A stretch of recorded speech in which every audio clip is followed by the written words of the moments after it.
Le geste du signe de croix vous gêne, vous dérange dans la symbolique? Bien entendu, si chacun s'autorisait, vous savez, en République, elle était kantienne, c'est l'exemplarité des comportements. Alors, allez dire...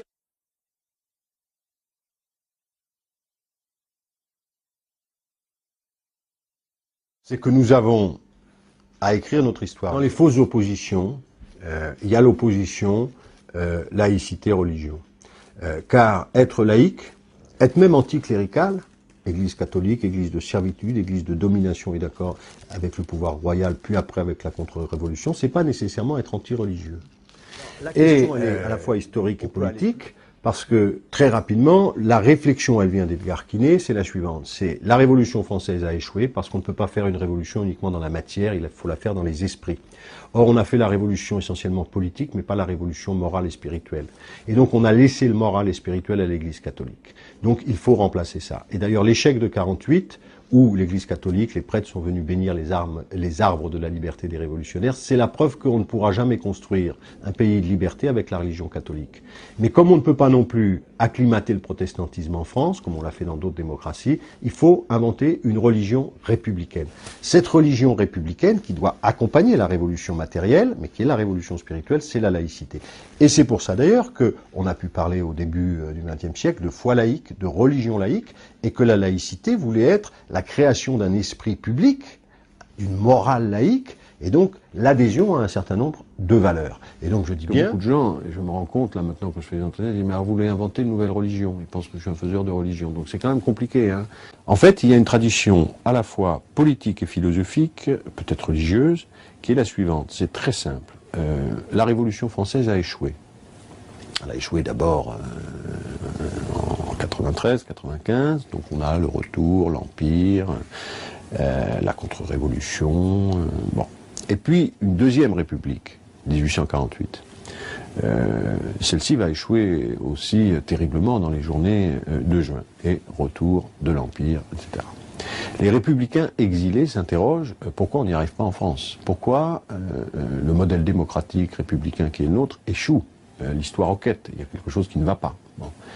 Et ils se disent finalement on a fait une erreur, c'est que dans notre pays, l'Église catholique est conservatrice, voire réactionnaire, mais elle détient dans le fond le pouvoir spirituel et un formidable pouvoir d'opinion et de conscience.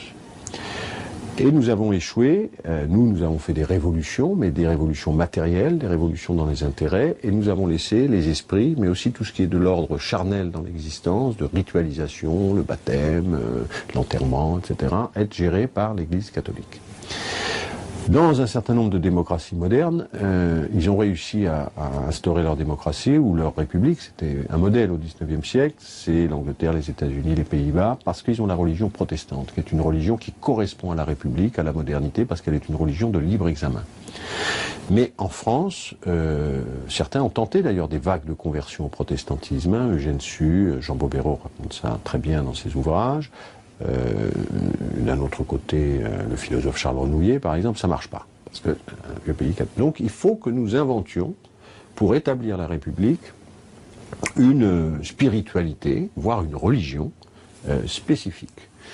Ça germe donc dans les milieux républicains, beaucoup dans les milieux francs-maçons, sous le Second Empire, se constitue d'ailleurs, par exemple, une alliance religieuse universelle, dans laquelle on va trouver à la fois des catholiques libéraux, des protestants libéraux, des juifs libéraux, puisque toutes les religions sont un peu, enfin les dogmatismes sont en crise, mais en même temps des athées, des matérialistes, etc., portant un projet de religion universelle, de religion éclairée, bon. Et donc en fait, ceux qui vont construire en grande partie, en tout cas l'école de la République, mais jouer un rôle déterminant dans la République, c'est le cas de Ferdinand Buisson, sont des gens qui sont venus à la République d'abord en étant des croyants, mais deuxièmement avec un projet spirituel, c'est-à-dire que la République, pour s'établir, a besoin de former sa propre religion, qu'ils vont appeler d'ailleurs, ça c'est un paradoxe incroyable, en tout cas une surprise, c'est un étonnement pour moi, jeune chercheur, la laïcité. C'est une religion de la liberté, c'est une religion des droits de l'homme, c'est une religion donc de l'humanité partagée, c'est une religion de l'instruction, c'est une religion du libre examen, c'est une religion un peu hétérodoxe en ce sens qu'elle s'appuie sur tout un courant qu'on trouve à la fois dans la Kabbale, dans l'illuminisme, avec l'idée que c'est dans le fond aux hommes de continuer la création divine, donc on a une responsabilité aussi historique, ce qu'on appelle la théologie de la liberté, c'est-à-dire que l'œuvre n'est pas achevée, nous avons à la poursuivre, nous avons cette mission, et puis c'est comme je le dis, religion démocratique en ce sens que le divin, ou je ne sais pas comment dire, doit s'incarner dans tous les hommes, à égalité. Pas de clergé, pas d'intercesseur entre Dieu et la conscience, pas non plus, si vous voulez, de théorie de la grâce, de l'élection, refus du péché originel aussi, donc c'est quand même assez particulier. Mais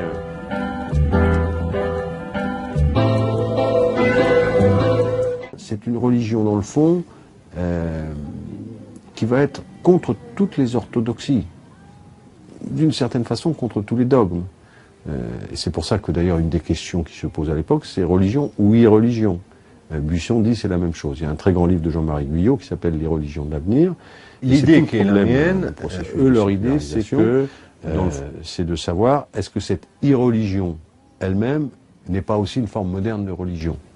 Le message évangélique, le message de Jésus est beaucoup plus accompli par la révolution même socialiste, on va dire, radicale socialiste, républicaine, que par toutes les autres formes. Voilà. Que l'accomplissement final, c'est, disons, une religion qui est quand même très très éloignée, en tout cas, de l'orthodoxie catholique. Il dédivinise Jésus. C'est d'ailleurs lieu à polémique énorme. Mais cet homme-là nous a donné un type moral, comme Socrate par exemple, mais voilà, il nous a donné indépassable. Tout homme peut devenir un Christ républicain. Et que ce que nous devons faire par la puissance publique, par l'organisation collective de la société, c'est permettre à chacun de réaliser ce type moral. Dans le fond, c'est aussi un but, on se dit souvent à quoi sert l'éducation, alors donc produire des citoyens, instruction civique, des gens capables de s'insérer dans la société, travail, etc. Là, ça rajoute une dimension. Non, nous avons à l'école, c'est pour ça qu'on a enseigné les morales laïques à l'époque, nous avons aussi à l'école à forger des gens qui portent un certain nombre de valeurs. Très curieusement, vous faites appel à l'ambition spirituelle de la République. Au fond, une religion nouvelle. Alors, est-ce qu'on revient à la religion des philosophes du XVIIIe siècle? Peut-être un peu. Et est-ce que vous pourriez nous expliquer comment vous allez pouvoir réintroduire cet esprit religieux de la laïcité, bien sûr, laïque, mais cet esprit religieux dans la République? Alors, deux choses. La question, comment faire pour réussir? Et ils se disent finalement, remplacer une classe sociale par une autre ne suffit pas. Il faut faire une révolution matérielle, c'est sûr, c'est important, mais il faut aussi faire une révolution des esprits. Or, si nous n'avons pas réussi, c'est que nous nous sommes occupés du matériel. On a remplacé dans le fond les aristocrates par les bourgeois, hein, c'est ce qui s'était passé au XIXe siècle. Mais on a laissé la domination intellectuelle à l'Église catholique, qui était extrêmement puissante. Et là, ils se disent, non, il faut aussi qu'on s'occupe du spirituel et des consciences. Et je dois dire qu'il y a une importance déterminante de la franc-maçonnerie dans cette affaire-là, dans la continuité de ce que vous avez appelé les religions du XVIIIe siècle.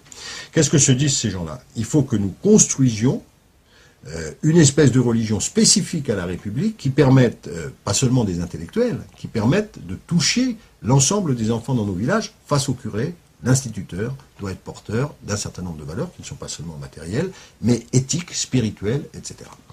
Et ils font quelque chose, alors ils se disent à un moment quand même, bon, la religion catholique c'est une religion d'oppression, c'est une religion d'autorité, il y a une religion de liberté, c'est le protestantisme. C'est d'ailleurs dans les débats de la Révolution française, autour de Madame de Stel, Benjamin Constant. Donc ils se disent, il faut inventer autre chose. Le catholicisme c'est l'oppression, le protestantisme ça marche pas, et cette autre chose va s'appeler la laïcité. Mais une laïcité qui naît dans les loges, nourrie de toute cette histoire, va d'abord apparaître comme une religion laïque, ce terme est employé, religion contre la religion catholique. Et lorsque les républicains, fondateurs d'ailleurs de la religion laïque, vont prendre le pouvoir à travers l'école, dans le fond, ils vont, à travers les instituteurs, à travers les cours de morale laïque qui ont été publiés, à travers les programmes scolaires, eh bien, ils vont essayer de constituer non seulement une république matérielle, mais une république spirituelle. Est-ce que vous vous appelez à une sorte de messianisme républicain ?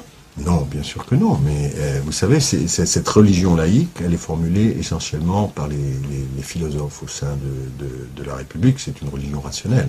Donc c'est précisément, il n'y a pas de fin de l'histoire, l'histoire est en continu, c'est un appel à la conscience de chacun, au jugement, à la rationalité, mais ça s'édifie comme un système de croyance très inspiré aussi du kantisme, avec la loi de morale. Durkheim. Vincent Payon, il y a quand même un problème avec la question de la laïcité, vous le savez très bien, c'est qu'il y a eu des dérives de ce qu'on appelle les laïcards. C'est-à-dire qu'il y a eu, au fond, petit à petit, non pas du tout une spiritualisation de ce combat laïque, mais quelque chose comme un sectarisme de ce combat laïque, et qu'aujourd'hui, au XXIe siècle, on est dans une situation un peu différente. C'est-à-dire que la prise en compte et l'écoute des libertés individuelles nous amène à prendre en compte quelques aspects, non pas communautaristes, mais quelques aspects communautaires. C'est-à-dire qu'il y a des communautés qui pensent à leur façon, leur rapport au religieux ou leur rapport au spirituel, et la République a été amenée à composer avec ces communautés sans entrer forcément dans le communautarisme. Est-ce qu'il ne faut pas bouger par rapport à la domination d'une spiritualité laïque ? Alors, je crois que ce serait une très grande méconnaissance, dont joue d'ailleurs Nicolas Sarkozy, de penser que la laïcité est anti-religieuse. D'abord, je crois qu'il ne faut pas méconnaître la demande il ne faut jamais mépriser nos quartiers, et que quand on parle de laïcité avec des jeunes juifs, des jeunes musulmans, des jeunes catholiques, des jeunes protestants, ou des gens qui ont une interrogation spirituelle, c'est pas parce qu'on est pauvre qu'on n'a pas d'interrogation spirituelle, c'est pas parce qu'on vit en HLM qu'on n'est pas pleinement un homme. On est très surpris de voir à quel point la laïcité française est un ciment et une demande pour notre jeunesse. Et que je pense que c'est plutôt la démission d'un certain nombre de gens par rapport à ces valeurs qui nous coûte. Je crois, à un moment, ce qui est pour moi, et on l'a republié au Port de l'Eau, le plus grand penseur spirituel de la République, un des plus grands penseurs laïcs, intervient dans le débat. Il s'appelle Félix Pécaud, il était le fondateur des écoles normales, c'est le premier à Fontenay à faire ses prières laïques du matin, c'est tout à fait étonnant quand on dit ça.